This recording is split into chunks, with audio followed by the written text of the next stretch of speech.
Siya, dapat papasok.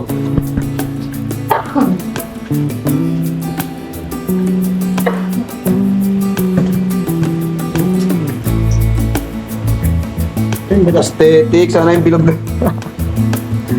Palit tayo bilog.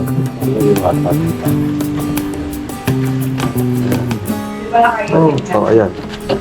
Sige nga, palabas pa rin. Ganun pa rin. Either, babaliktarin mo talaga siya, kaya lang pataas naman.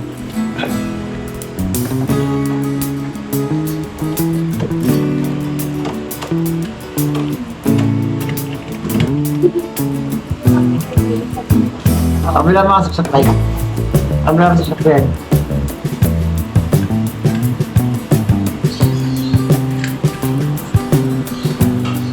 Ayan, ginagawa ng paraan.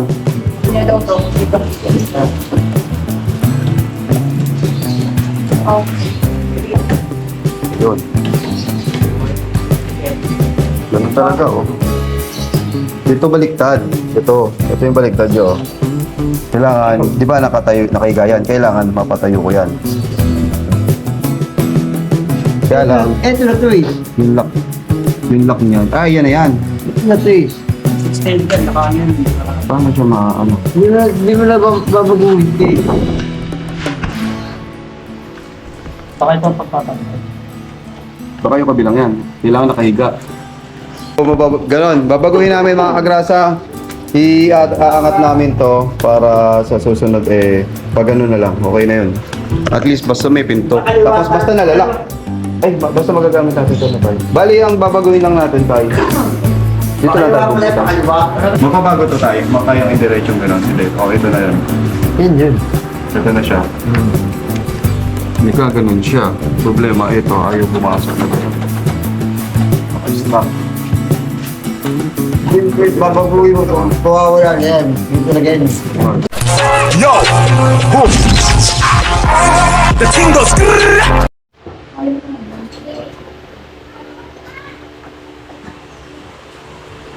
Ilang 51 mo lang.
Alright! Sige.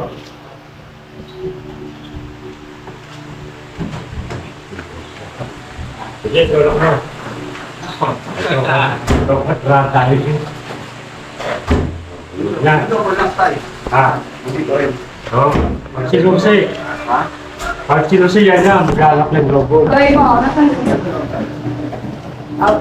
kung tayo ba? Hindi ano? Oo. Ay, sorry.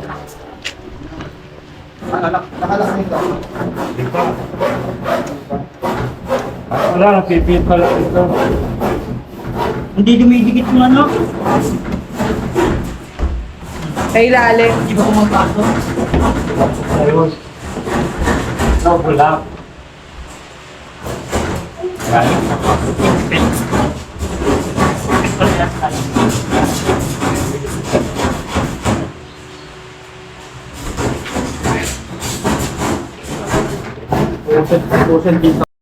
Alright.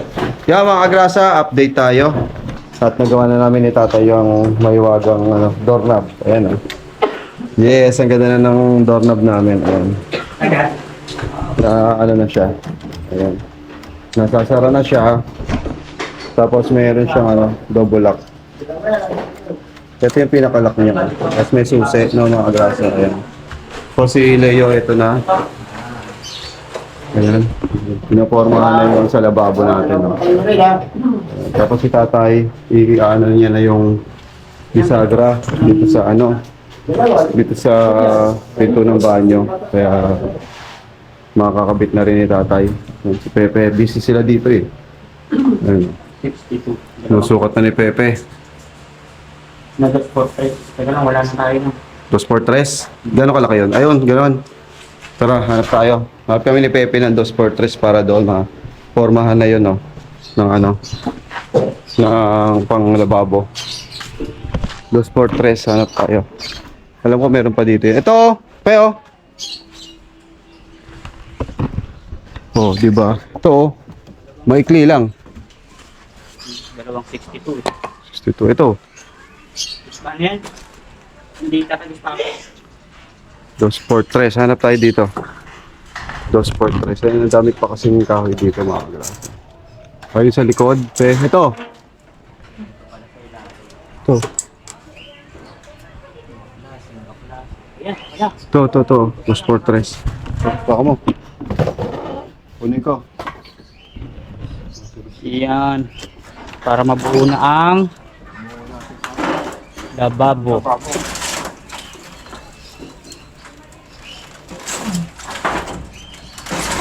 Sa bukong. Wait lang.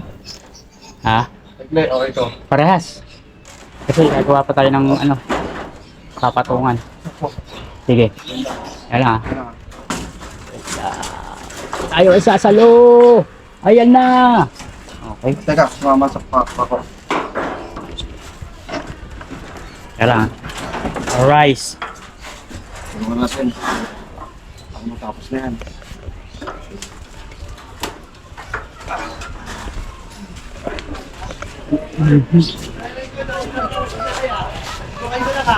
Yan. Ito. Ito. Sukat na. Dalawang 62. So ayan mga grasa, at nagawa na ni tatay yung ano, yung doorknob, no, na pinahirapan kami, no.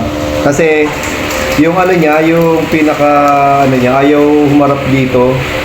So pinanood namin sa Shopee. So nanghiram ako sa kumpare ko ng yung pang ano, yung pangtanggal ng lock, yung pinakita ko yung lock. Yung baliktad na ano, baliktad siyang ano ito?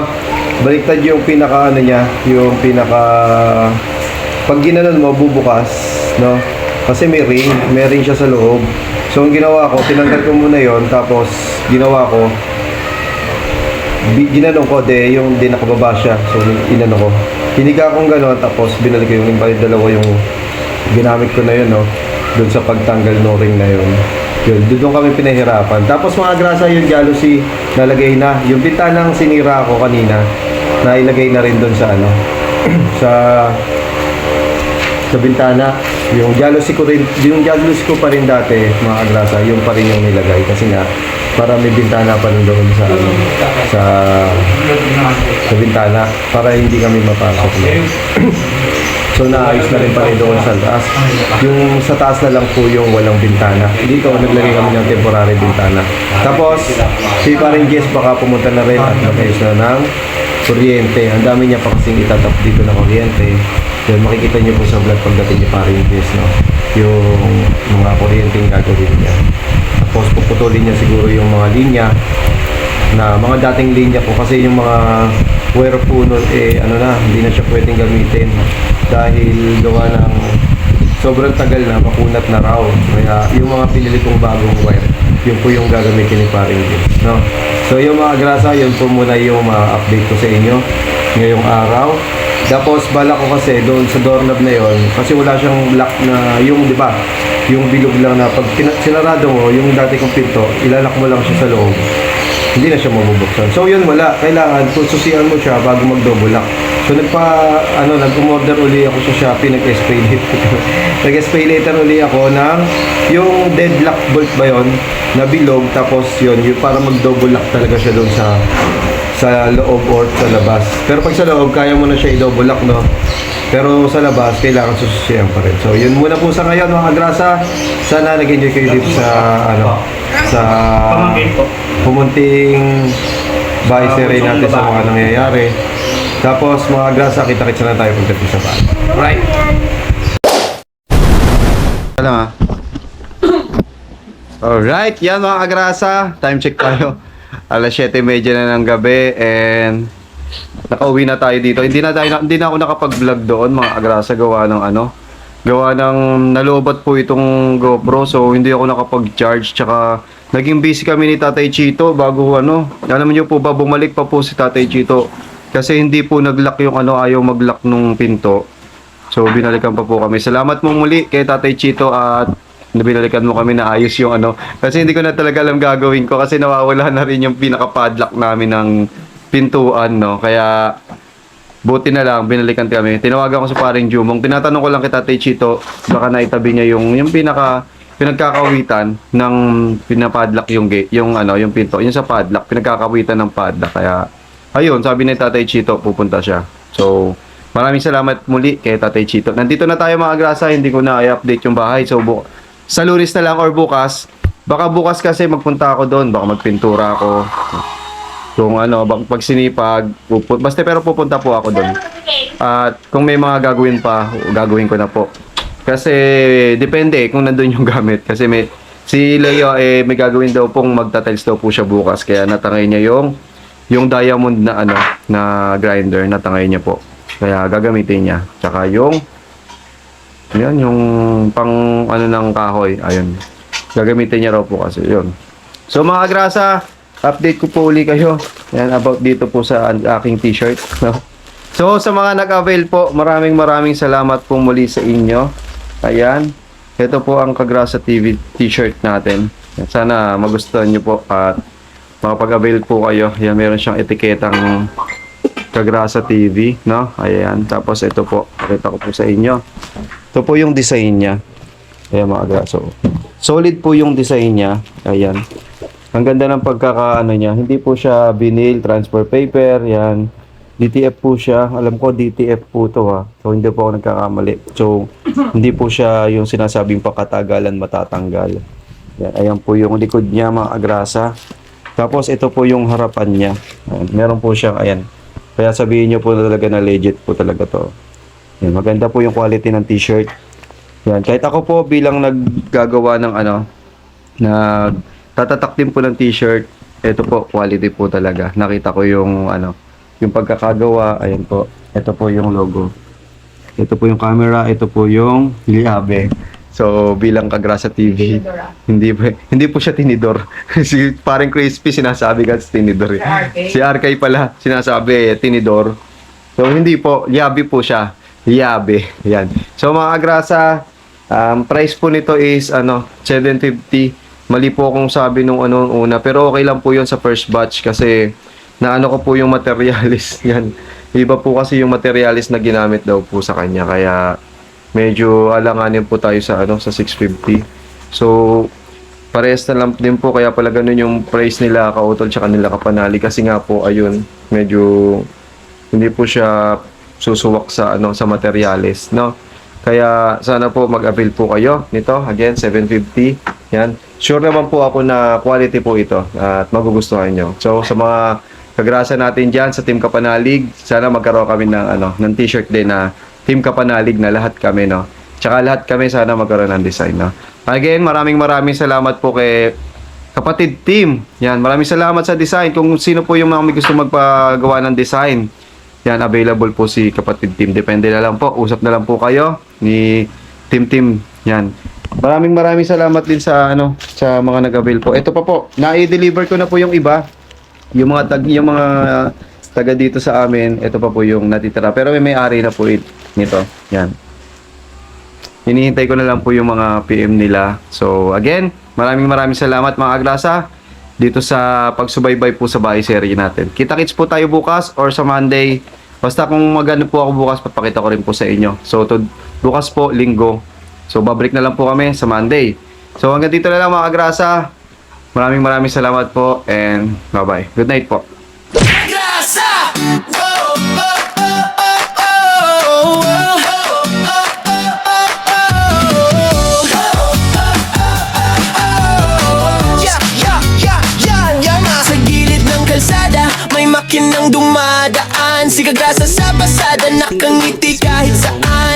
niya'y kasama sa init man o ulan. Motor ang kapartner sa sipag na walang hanggan. Pagdating ng gabi, iba naman ang galawan. Styro letters ginagawa para sa okasyon o handaan. Kahit pagod sa biyahe, tuloy lang sa laban. Ganito si tatay, masipag, walang iwanan.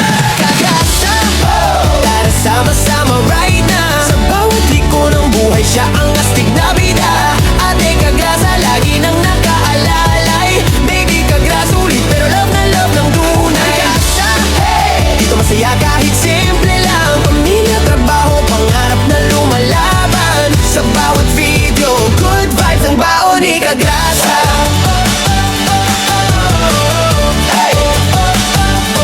Minsan nasa live stream, minsan trip na biglaan. Bulo fight kasama fam, tawan ng walang hanggan. Kwento niya'y natural, parang tropang magkwentuhan. Kaya pag nanood ka, hirap nang bitawan. Walang arte-arte, diretso lang ang arangkada. Ganyan ang formang Kagrasa, totoo walang preno sa saya. Simple lang ang pangarap, pamilya'y maalagaan. Kaya todo kayod si tatay kahit pagod na katawan. Kagrasa, tara sama-sama right na. Sa bawat liko ng buhay, siya ang astig na bida.